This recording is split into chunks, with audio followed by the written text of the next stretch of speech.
Shalom, giving all praise to Yahweh, Bashem, Shai, Bashem, Makakudah, Shalom to the 144,000 rest of the elect out there, Shalom to you all. I'm going to entitle this video, The Evidence is Overwhelming. Fair use, fair use, fair use. As you can see, copyright disclaimer under section 107 of the Copyright Act of 1976. Copyright disclaimer under section 107 of the Copyright Act 1976. Allowance is made for fair use for purposes such as criticism, comment, news reporting, teaching, scholarship, and research. Fair use is a use permitted by copyright statute that might otherwise be infringing non-profit. I don't make money off of this. Educational or personal use tips the balance in favor of fair use. So let me just go ahead and let it play. You heard the title. Giving all praises to Yahweh Bashem Shai Bashem Rakah Kodash. Rakah Kodash or Rakah HaKodash is the Holy Spirit. Pursuant to Matthew 28:19, go out to all the nations, baptizing them in the name of the Father, Yahweh, the Son, Yahweh Shai, and the Holy Spirit. Rakah HaKodash or Rakah HaRakah HaKodash. There's different ways you can say it. The Ha means the. It says Holy Spirit. Rakah, holy. Rakah is a spirit, and Kodash is holy. Holy, the Spirit. The Spirit, holy.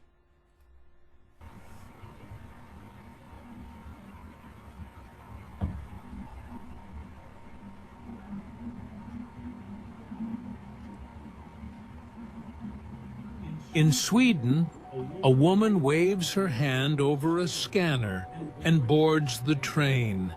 No ticket, no phone, no wallet, just her hand. Inside it, a microchip. She's one of thousands who've made this choice. What started in one country is now spreading across the globe. And the Bible warned us this was coming. Most people think the mark of the beast is something far off in the future, something that will happen during obvious end times, something we'll see coming from miles away. They're wrong. The technology isn't coming. It's already here, and it's not being forced on people. They're lining up to get it. We're talking about subcutaneous microchips, devices the size of a grain of rice, inserted just beneath the skin, usually between the thumb and index finger. A quick injection, less painful than a vaccine, and it's done. Permanent, always with you. These chips do what used to require. She's smiling because she doesn't know the scriptures, and most people, the majority of people that claim to know the scriptures, they get stuck. Well, they don't delve into the book of Revelation. They rarely go into prophecy because they don't know how to explain it. So this is why she's smiling, because she has no clue. But she looks like an Edomite. So, and plus she's outside the country. I believe this is Sweden. And if they don't get hit by missiles, nothing would happen to her, but she will go into captivity as a concubine if she's in fact the Edomite. Fire a wallet full of cards. They unlock office buildings, start your car, log you into your computer, store your medical records, and most importantly, they let you buy and sell. Over 50,000 people worldwide. They let you buy and sell. Most importantly, they let you buy and sell. Most importantly, they let you buy and sell. Revelation 13:16. Have already accepted these implants. That number grows every month. Tech companies are promoting them. Okay, you see that right there? I forget the term, but there's a liquid that glows that's in fireflies. What else? There's another couple of different animals. I believe not crabs. So crabs.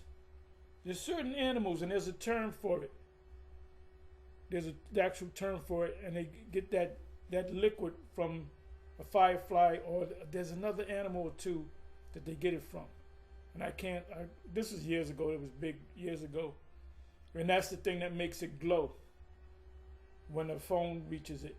When a smartphone is in contact with it, that's where the cancer is going to start at. Revelation 16:2. Hospitals are using them.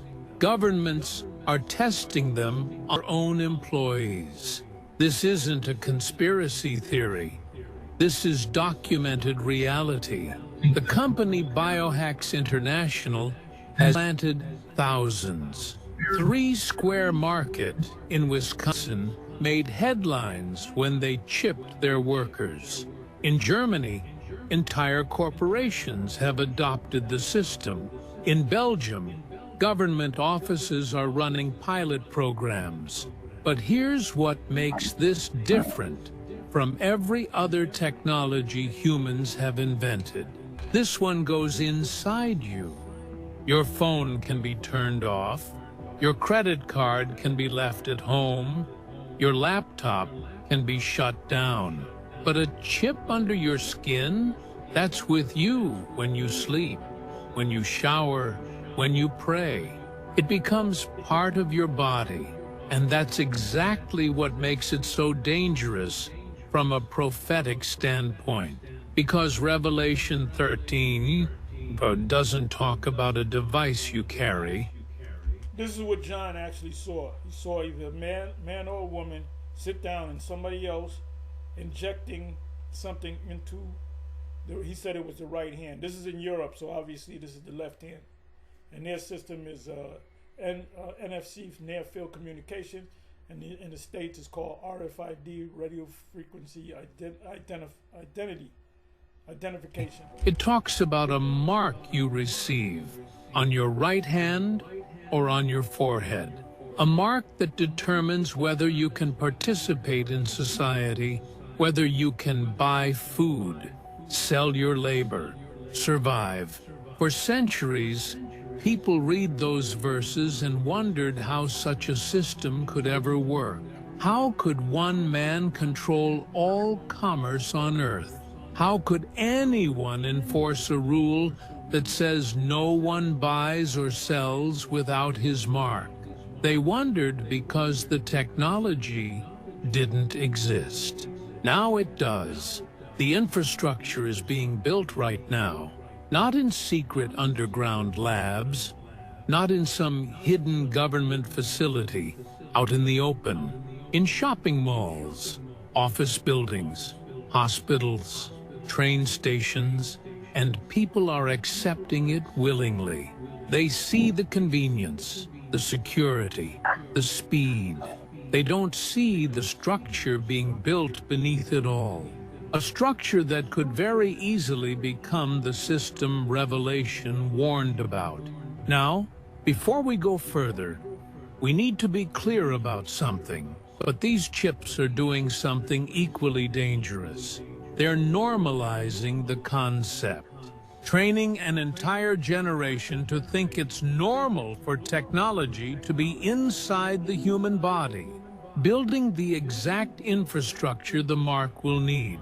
Creating a world where buying and selling are controlled by a mark in your hand. The foundation is being laid, and most people have no... Again, this is why we say that these, two major camps, we say that the leadership has been compromised. They received a big bag to deceive the people. But more importantly, the congregations that follow these two individuals, if they go ahead and take it, they you go on YouTube, you're gonna hit a GMS video. You mean to tell me you haven't come across a GMS video and considered maybe what if GMS is right? So if you go ahead and take it, you're gonna be condemned, and your leader is gonna be condemned. Now, I hope that they say don't take it because it's the MOTB. We were wrong. I hope they say that.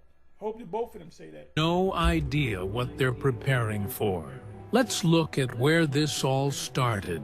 Sweden didn't stumble into this technology by accident.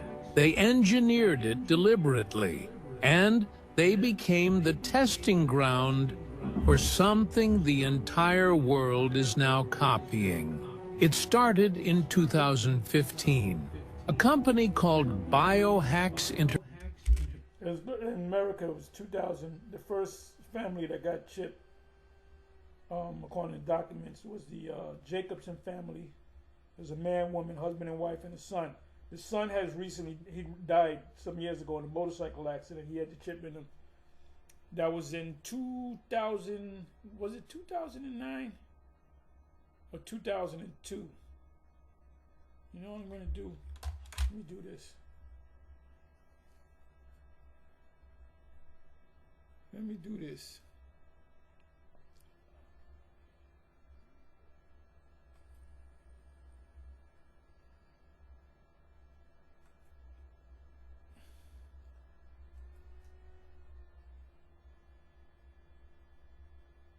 The Jacobson family and the RFID chip.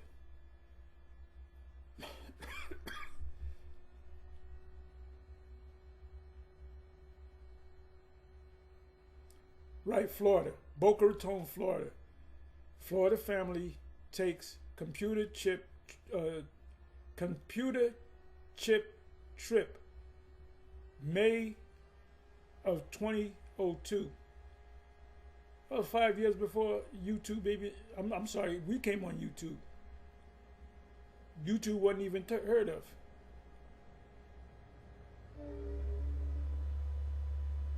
They want their ID chip now. Let's do this. Let's go to images.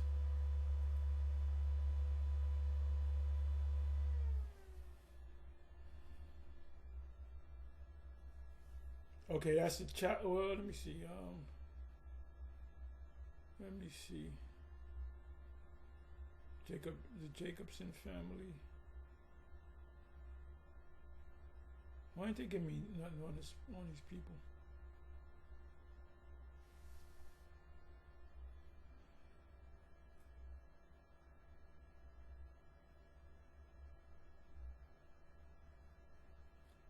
Because it was a husband and wife and a son. And they were on the news, you know, the U.S. News. Okay, it says news, the Urban University, Jacob family, and the RFID chip. I guess they're hiding it. Anyway. Let me come on back to this.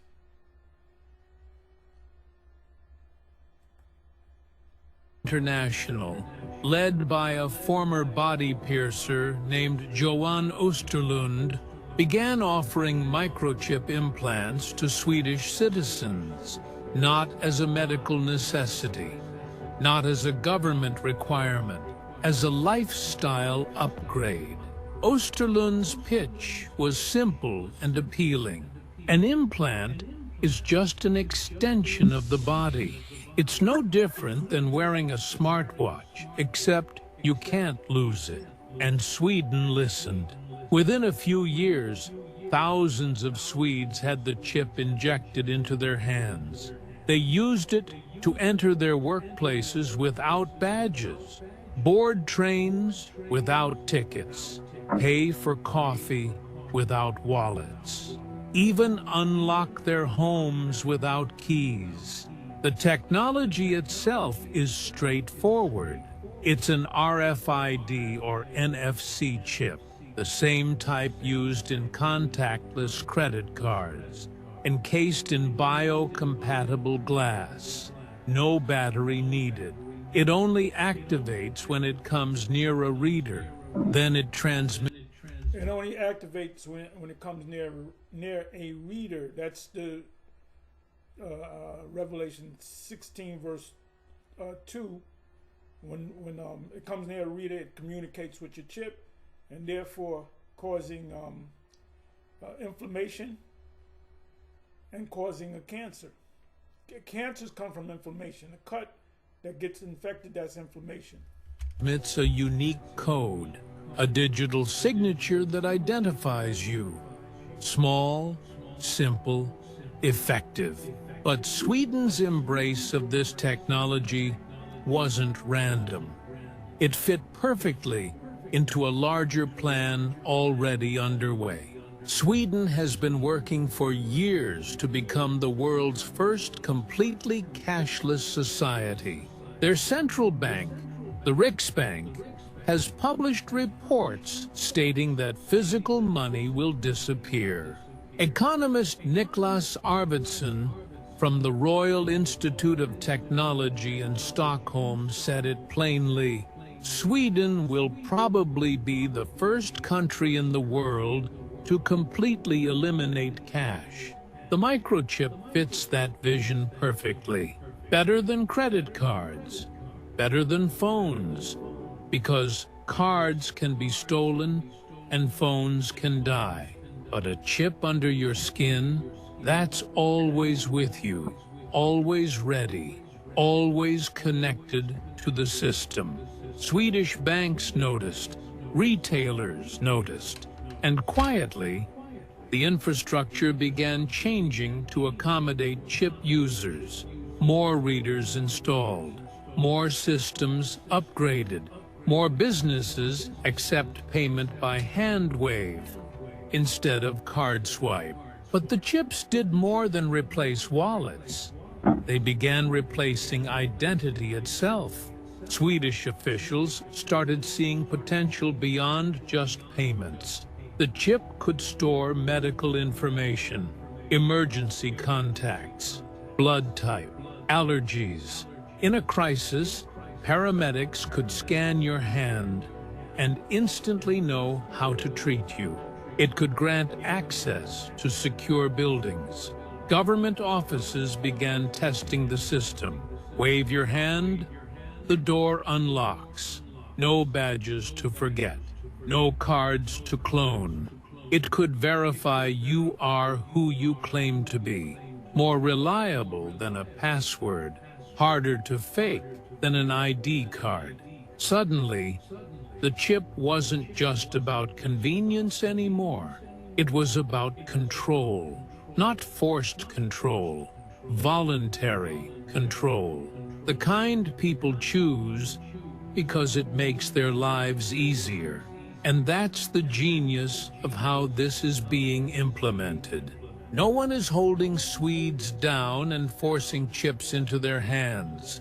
They're choosing it, standing in line for it, paying. Yeah, because these are they look like Edomites. They appear to be Edomites. They're not in the scriptures. They read the scriptures. If they read the Bible, they read it like they read a textbook or a novel. They don't read it. It's not a spiritual book to them. For it themselves. Some even throw chipping parties where groups of friends get implanted together like it's a social event. Why would they resist? Sweden is a nation built on trust. Trust in the government. Trust in technology. Trust in experts. When authorities and corporations both say something is safe and beneficial, Swedes generally believe them. The culture itself made them ideal candidates. Swedes value minimalism, efficiency, simplicity. A chip that eliminates the need for keys, cards, and cash appeals to that mindset perfectly. But there's something deeper happening beneath the surface. Sweden demonstrated to the entire world that mass acceptance is possible, that a modern, educated, free society will voluntarily implant tracking technology without coercion, without force, without resistance. They proved the mark won't need to be forced. It just needs to be convenient. Professor Rachel Botsman from Oxford University, an expert on digital trust, studied the Swedish phenomenon. Her conclusion was chilling. Sweden is a laboratory for social trust. What works there can be exported to the rest of the world without difficulty. Sweden opened the door, and other nations were watching carefully, especially those who saw potential beyond convenience, those who saw control. While Sweden normalized the chip among ordinary citizens, Germany took a different approach. They brought it into the workplace, and that changes everything. In offices across Munich, Berlin, and Frankfurt, employees started receiving an offer. Get chipped, and you'll never need your employee badge again. Never fumble for your access card. Never wait at security checkpoints. This is what John the Apostle saw, and he just wrote it down. He didn't understand what was going on. He just saw somebody sitting there with his hands out, and somebody else sticking something in him. Just wave your hand and walk through. For companies obsessed with efficiency, it was an easy sell. German corporations didn't market the chip as futuristic or cool. They marketed it as practical, a security solution. In a nation where precision and order are cultural values, that message resonated. One technology firm director in Munich put it bluntly: cards get lost and passwords get forgotten. Implants don't. He's right. An employee can't forget their chip at home, can't lend it to a colleague, can't lose it in the parking lot. It's always there, always working, always tracking. And that's the part they don't emphasize, because these workplace chips do more than unlock doors. They log when you arrive, when you leave, which areas you access, how long you spend there. Some systems even track productivity metrics tied to the chip ID. Your employer knows exactly where you are. Every moment you're on company property. German workers in tech sectors, engineering firms, and biotech companies accepted this without much protest. They saw it as part of working in a modern, secure environment, the kind of workplace that values safety and accountability. But not everyone was comfortable with the implications. Miriam Vogel, a digital policy analyst and president of the organization Future Impulse, issued a warning that most ignored. When work identity becomes intertwined with the human body, the boundary between person and company begins to disappear. Think about what that means. When your ability to do your job, access your workspace, and prove your employment is literally embedded in your flesh, you're not just an employee anymore. You're company property, in a sense that's never existed before. And what happens if you quit? Get fired? Decide you don't want the chip anymore? The technology can be removed, but it requires a medical procedure. And some companies are... No. When you go to your next job, they're going to change the information, the graphos in your chip. You're not going to take the chip out. Well, only this. No. Every job is going to have it. So going from job to they're all going to be under the system. Writing chip compliance into employment contracts. Refuse the chip and you might not get the job. Remove it and you might violate your agreement. This is how voluntary becomes mandatory without anyone passing a law. No government forces you to get chipped, but your employer requires it for access. And you need employment to survive, so you comply. Not because soldiers held When that happens, that's when your faith kicks in. you down, because you need to pay rent. Germany proved something Sweden didn't.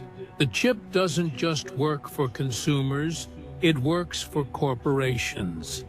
And corporations have power that rivals governments. They control jobs, income, benefits, career advancement. When companies adopt the chip as standard practice, millions of people face a choice that isn't really a choice at all. Accept the technology or accept unemployment. And the model is spreading. Companies in other nations saw what Germany did. They saw the efficiency gains, the security improvements, the control. They want it too. But corporations weren't the only institutions paying attention. Governments were watching, and they saw potential that went far beyond managing employees. Belgium didn't make headlines like Sweden, didn't draw attention like Germany, but what happened in Brussels might be the most significant development of all. Because Belgium brought the microchip into the government itself. In the heart of Brussels, home to the European Union headquarters, government employees began testing implantable chips for administrative purposes. Not across the entire civil service, just pilot programs, small trials, quiet experiments that most people never heard about. But the implications are massive.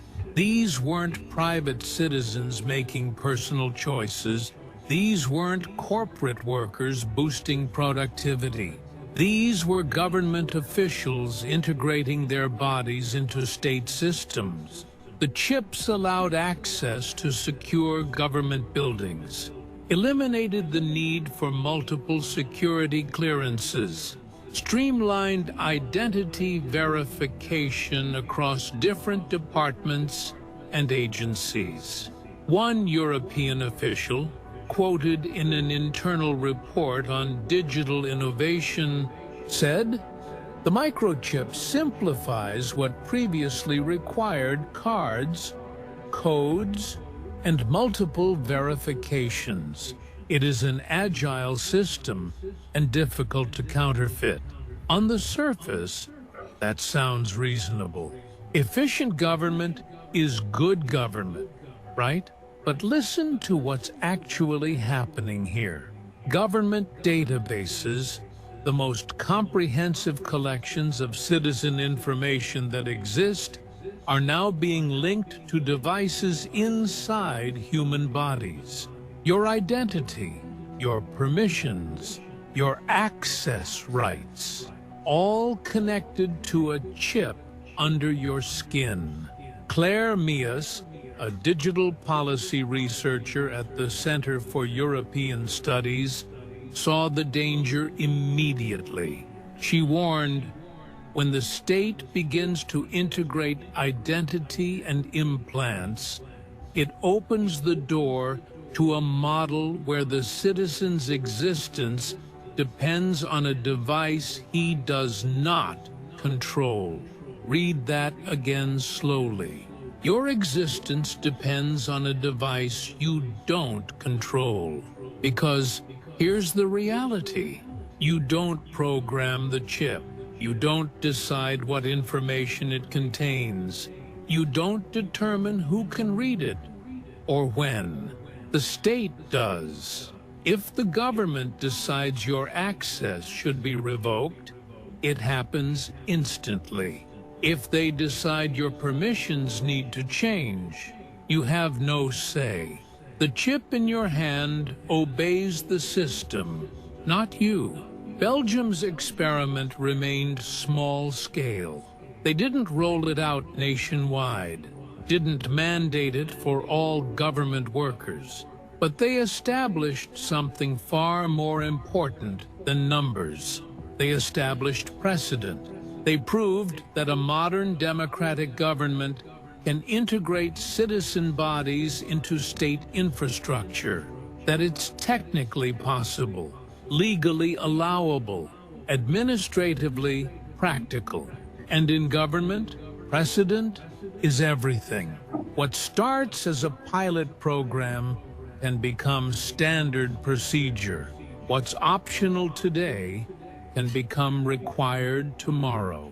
Not through dramatic announcements or new laws, just through slow, quiet policy changes that most people never notice until it's already normal. Now step back and look at what these three nations accomplished together. Sweden normalized it socially. Germany normalized it economically. Belgium normalized it governmentally. 3 different entry points, 3 different justifications, 1 same technology, and none of them are stopping. The question isn't whether this spreads further. The question is how far it's already spread while we weren't paying attention. While Europe was building the foundation, the rest of the world was watching and learning and implementing their own versions. This is no longer a European experiment. It's gone global. In the United States, a company called 3 Square Market made international news in 2017. They offered microchip implants to their employees at their headquarters in Wisconsin. Over 50 workers volunteered immediately. The company presented it as a breakthrough in workplace convenience. Employees could purchase food in the break room, access computers, and unlock doors with a wave of their hand. The CEO called it the evolution of workplace technology. The American media covered it like a quirky tech story, a novelty, something interesting but not serious. They missed the point. So you can watch, he made his point. You can watch the rest of this on GMS Babylon is Falling. It's streaming, I guess the stream can finish. But anyway, like I said, if you can't see it, the Most High didn't open up your eyes. You know, if these Israelites say, oh, that's not what GMS says it is, they most likely they took it back. So you're gonna be exposed anyway. Anyway, Shalom, on to the next.